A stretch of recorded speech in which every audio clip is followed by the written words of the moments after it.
Assalamu alaikum. Wa bihi nasta'in, amma ba'd. Hello everyone. Good morning. Thank you for joining me today. My name is Sharika Ijaz. My father name is Tariq Ijaz. I did in class 5th.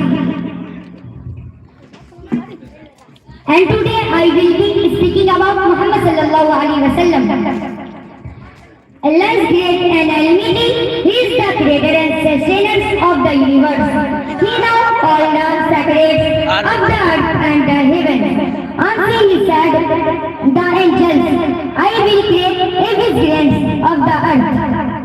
Angel said, will throw a places chosen.